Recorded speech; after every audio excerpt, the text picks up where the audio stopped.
السلام علیکم ورحمۃ اللہ وبرکاتہ۔ آپ دیکھ رہے ہیں ہمارا یوٹیوب چینل خطبات اسلامک آفیشل۔ سامعین محترم، آج کا وظیفہ بالکل مختصر ہے، لیکن اللہ نے اس کے اندر اتنی تاثیر اور پاور کی ہے کہ اس وظیفے کی برکت سے آپ کی کایا پلٹ جاتی ہے۔ یہ مختصر سا وظیفہ ہے، مختصر سی عبادت ہے، مختصر سی دعا ہے، مختصر سی تلاوت ہے۔ بس آپ اس کو کر کے اللہ سے جو بھی دعا مانگیں گے، جو بھی آپ کی حاجت ہوگی، آپ کی وہ حاجت پوری ہوگی۔ آپ کی جو دعا ہے اللہ کے فضل و کرم سے اللہ کی بارگاہ میں قبول ہوگی۔ جب بھی آپ کو تکلیف کوئی پہنچتی ہے، کسی مصیبت میں آپ پھنس جاتے ہیں، کسی بیماری میں آپ پھنس جاتے ہیں اور کسی تکلیف میں آپ پھنس جاتے ہیں، زمانے کی جو گردشیں ہیں وہ آپ کو پکڑ کر روند رہی ہوتی ہیں، تو آپ بے بس ہو کر کے دنیا والوں کے پاس بالکل نہ جائیں، ان کے آگے ہاتھ بالکل نہ پھیلائیں، کیونکہ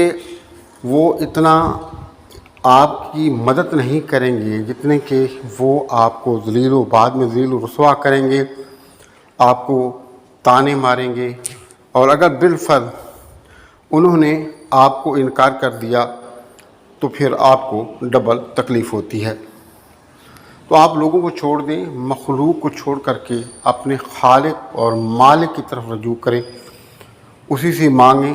اسی کی بارگاہ میں سر بسجود ہو جائیں، اسی کے سامنے گڑ گڑائیں، اسی سے کے سامنے اپنے دکھ پیش کریں، اپنی جو تکالیفیں ہیں وہ پیش کریں، اپنی جو حاجات ہیں وہ پوری کریں، اپنی جو ضروریات ہیں وہ پیش کریں۔ انشاءاللہ تعالیٰ اس کلام کو پڑھ کے، اس تسبیح کو پڑھ کے، اس قرآن کی جو آیت مبارکہ ہیں ان کی تلاوت کر کے سر بسجود ہو کے آپ اللہ کی بارگاہ میں جو ہے وہ دعا کریں۔ مالک کریم رحمان بھی ہے، رحیم بھی ہے، کریم بھی ہے۔ بس آپ اللہ کی بارگاہ میں جب جھک جائیں گے، اپنے ہاتھوں کو بارگاہ الہی میں اٹھا دیں گے، تو اللہ رب العزت آپ کی خوشی خوشی سے حاجات کو پورا فرما دے گا، کیونکہ مالک کریم کو اپنے بندے کی یہ جو عادت ہے رب سے مانگنا، اس کی بارگاہ میں سر بسجود ہو جانا، گھڑ گھڑانا، رونا اور اس کو مدد کے لیے پکارنا بہت ہی محبوب ہے۔ ہمارے بتائے ہوئے وظائف کی ایجاد کے لیے لازمی ہے کہ اگر اب تک آپ نے چینل سبسکرائب نہیں کیا تو چینل کو سبسکرائب کر لیں، ویڈیو کو زیادہ سے زیادہ صدقہ جاریہ کی نیت سے لائک اور شیئر کریں، کمنٹ سیکشن کے اندر اپنا نام، اپنے شہر کا نام اور سلام کا جواب لازمی دیا کریں۔ اب وہ وظیفہ کیا ہے وہ بتانے سے پہلے یہ بات آپ نوٹ کر لیں کہ نمازوں کا پڑھنا لازمی ہے، کہ آپ نے نمازیں لازمی پڑھنی ہیں اور اہتمام کے ساتھ پڑھنی ہیں، توبہ استغفار کثرت کے ساتھ کرنی ہے، اور اللہ نے رب العزت نے جو بھی آپ کو توفیق دی ہے، توفیق کے مطابق اللہ کی راہ پر خرچ کرنا ہے، صدقہ کرنا ہے، اور حضور نبی کریم رؤوف رحیم علیہ السلام پر کثرت کے ساتھ درود پاک پڑھنا ہے۔ اور پانچویں چیز یہ ہے کہ اس وظیفے کو آپ نے مکمل یقین کے ساتھ کرنا ہے،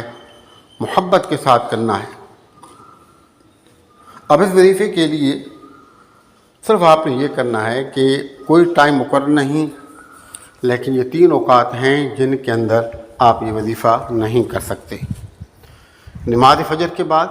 کیونکہ نماز فجر کے بعد جو ہے سے لے کر سورج طلوع ہونے کے 20 منٹ تک جو ہے رکوع والی کوئی بھی عبادت ہے اس کو آپ صلی اللہ علیہ وآلہ وسلم نے منع فرمایا ہے۔ اور دوسرا ٹائم جو ہے وہ زوال کا ٹائم ہے، کہ جب بالکل سورج سر پہ ہوتا ہے اور ہر ایک چیز کا جو سایہ ہے وہ اسی چیز کے اندر گم ہو جاتا ہے، یعنی کہ دائیں بائیں کہیں بھی سایہ نہیں ہوتا، تو جس سے نصف النہار شری کہا جاتا ہے، یا عام زبان میں آپ یوں سمجھ لیں کہ جب نماز ظہر کا ٹائم شروع ہو جاتا ہے آپ اس وقت کر سکتے ہیں، اور نصف النہار شری کے ٹائم بھی آپ نہیں کر سکتے۔ اور تیسرا ٹائم جو ہے وہ نماز عصر کے بعد، اگر آپ نے نماز عصر ادا کر لی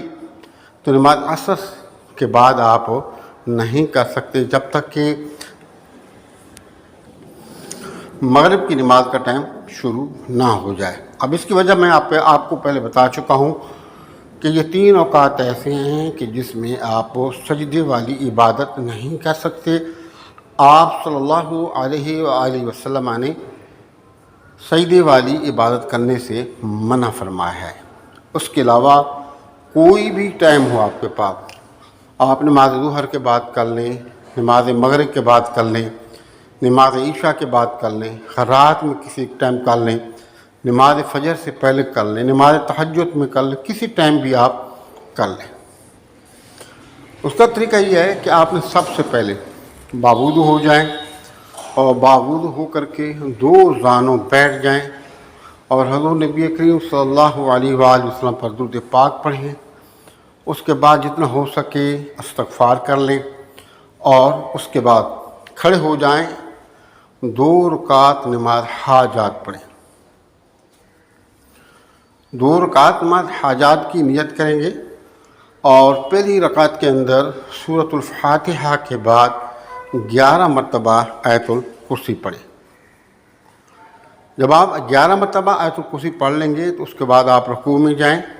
رکوع کریں، اس کے بعد سجدے میں جائیں، 2 سجدے کریں، 2 سجدوں کے بعد دوسری رکعت کے لیے آپ کھڑے ہو جائیں گے۔ اب دوسری رکعت کے اندر سورۃ الفاتحہ کے بعد 11 مرتبہ آپ نے سورۃ الاخلاص یعنی کہ قل هو اللہ احد اللہ الصمد لم یلد ولم یولد ولم یکن لہ کفوا احد 11 مرتبہ پڑھنی ہے، لیکن آپ نے انتہائی توجہ کے ساتھ پڑھنا ہے، اور جو بھی آپ کا مقصد ہے، جو بھی آپ کی ضرورت ہے، جو بھی آپ کی حاجت ہے، جو آپ رب سے مانگنا چاہتے ہیں، آپ زیادہ سے زیادہ نیت کر لیں، اور زیادہ سے زیادہ جو نعمتوں کی نیت کر لیں۔ اس کے بعد جب آپ سلام ہو جائے گا تو سلام کے بعد تھوڑی دیر اگر آپ کے پاس ٹائم ہے تو درود پاک پڑھیں، اور پھر سر بسجود ہو جائیں، دعا کسی ہاتھ اٹھا لیں، جیسے کہ ہم دعا کرتے ہیں اس طرح ہاتھ کھول کے سجدے میں چلے جائیں، اور اللہ کی بارگاہ میں انتہائی عاجز انکساری کے ساتھ، محبت کے ساتھ، توجہ کے ساتھ، مکمل یقین اور بھروسے کے ساتھ آپ اللہ سے دعا کریں۔ آپ یقین جانیں کہ چند دنوں کے اندر آپ دیکھیں گے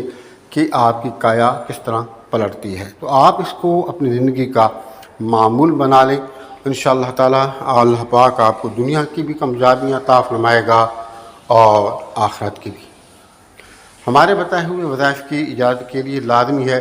کہ اگر اب تک آپ نے چینل سبسکرائب نہیں کیا تو براہ کرم چینل کو سبسکرائب کر لیں، ویڈیو کو زیادہ سے زیادہ صدقہ جاریہ کے نیچے لائک اور شیئر کریں، کمنٹ سیکشن کے اندر اپنا نام، اپنے شہر کا نام اور سلام کا جواب لازمی دیا کریں۔ السلام علیکم ورحمۃ اللہ وبرکاتہ۔